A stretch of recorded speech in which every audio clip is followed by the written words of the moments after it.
নমস্কাৰ ভিডিঅ'টো আৰম্ভ কৰিছোঁ আৰ্টছৰ ষ্টুডেণ্টে এনডিএ অৰ্থাৎ নেশ্যনেল ডিফেন্স একাডেমীৰ পৰীক্ষা কেনেকৈ দিব পাৰে বা দিব পাৰিব পোনপ্ৰথমে আমি জনা কথা কেইটামান আলোচনা কৰি লওঁ আহক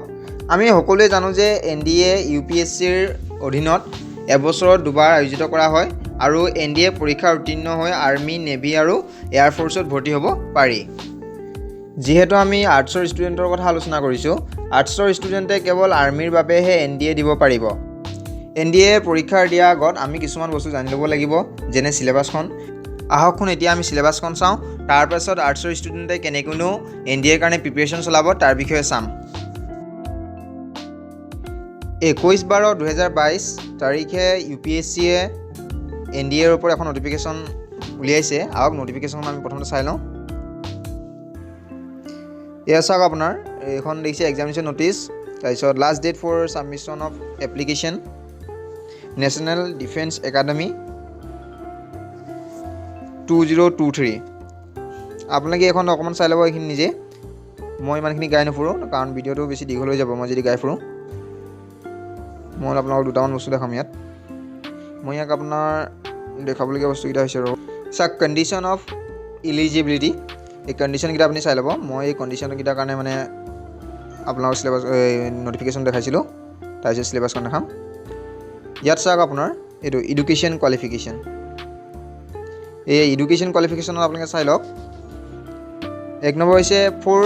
army wing of National Defence Academy 12th class passed of the 10+2 pattern of school education or equivalent examination conducted by a state education board or a university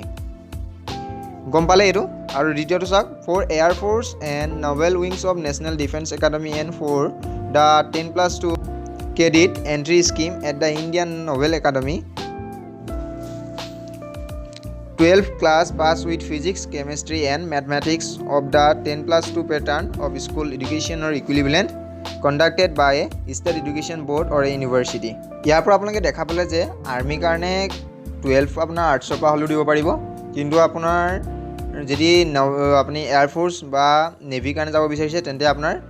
science ষ্ট্ৰীমৰ লগতে আপোনাৰ ফিজিক্স কেমেষ্ট্ৰি আৰু মেথমেটিক্স থকাটো compulsory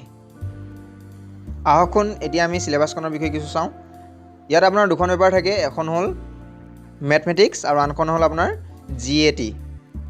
GAT বা আপোনাৰ general ability test মেথমেটিক্সত আপোনাৰ 300 mark থাকে 2.5 ঘণ্টা সময় আৰু আপোনাৰ জিএটিত 2.5 ঘণ্টা সময় থাকে 600 মাৰ্ক এতিয়া হওক পেপাৰ দুখনত কি কি আছে আমি সেইকেইটা চাওঁ ইয়াত আপোনাৰ চাওক syllabus of the examination paper 1 মেথমেটিক্সত আপোনাৰ চাওক এলজেব্ৰা এই 2 number matrix and determinants 3 number trigonometry 4 number এইটো analytical geometry of 2 and 3 dimension differential calculus integral calculus and differential equations vector algebra statistics and probability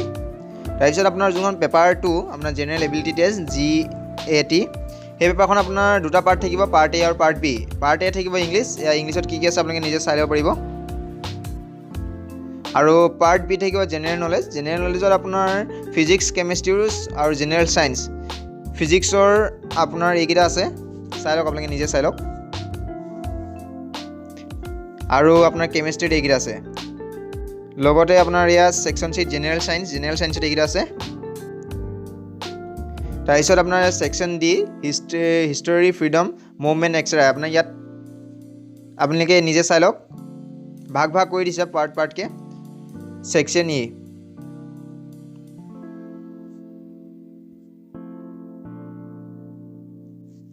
আপোনালোকে এটা কাম কৰিব মই আপোনালোকক সিলেবাছখনৰ লিংকটো দি দিম আপোনালোকে নিজে সিলেবাছখন ডাউনলোড কৰি ল'ব বা আপোনালোকে নিজে অফিচিয়েল ৱেবছাইটত গৈ পিনিও সিলেবাছখন ডাউনলোড কৰিব তাত গৈ পিনি আপুনি সবিশেষ চাই ল'ব মই জাষ্ট সিলেবাছখনৰ এটা আপোনালোকক ধাৰণা দিবলৈ কাৰণে আপোনাৰ সিলেবাছখন মই দেখালোঁ লগতে আপোনাৰ নটিফিকেশ্যনটো মই দেখাই দিছিলোঁ বিশেষকৈ এতিয়া আহকচোন আমি কেনেধৰণেনো আৰ্টছৰ ষ্টুডেণ্ট হৈ এনডিএৰ কাৰণে প্ৰিপেৰেশ্যন চলাম সেই বিষয়ে চাওঁ যিহেতু আৰ্টছৰ ষ্টুডেণ্টৰে সাধাৰণতে মেথছ নলয় গতিকে তেওঁলোকে মেথছৰ পেপাৰখনৰ একেবাৰে কমেও কাট অফ মাৰ্কটো আনিবলৈ চেষ্টা কৰিবই লাগিব ইয়াত প্ৰায় 70 পৰা 80 মান মাৰ্কছৰ প্ৰয়োজন হয় হ'লেও 100 পোৱাৰ চেষ্টা কৰিব লাগে তাৰ কাৰণে মেথছৰ গোটেই সিলেবাছখন কমপ্লিট নকৰিলেও কিছুমান যেনে এলজেব্ৰাই হওক বা মেট্ৰিক্স কেলকুলাছ যাৰ কাৰণে যিটো সহজ যেন লাগে তেওঁলোকে সেইবোৰ খৰচি মাৰি চাই ল'ব লাগে যাতে এই পেপাৰখনত থাকি নাযায় কাৰণ এইখন পেপাৰ থাকি গ'লে সিখনত 600ৰ ভিতৰত 600 পালেও চেক নকৰে তাৰ পাছত আহোঁ এতিয়া দ্বিতীয় পেপাৰখনলৈ। ইয়াৰ এটা পাৰ্ট হৈছে ইংলিছ। আছামিজ মিডিয়ামৰ ষ্টুডেণ্টবোৰৰ কাৰণে ইংলিছটো কিছু কঠিন যেন লাগিলেও তেওঁলোকে ছ'চিয়েল নেটৱৰ্ক বা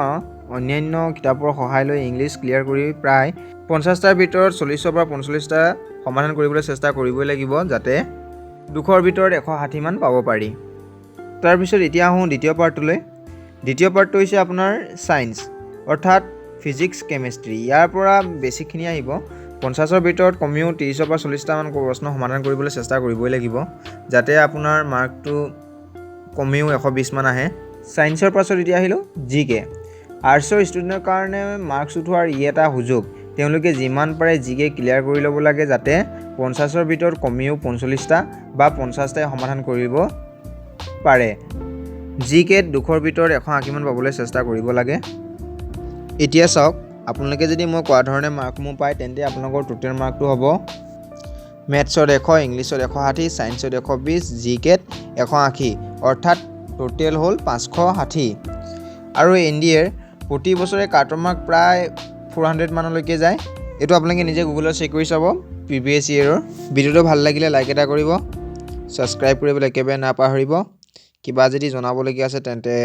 কমেণ্ট বক্সত কমেণ্ট এটা কৰি জনাই দিব। Thank U.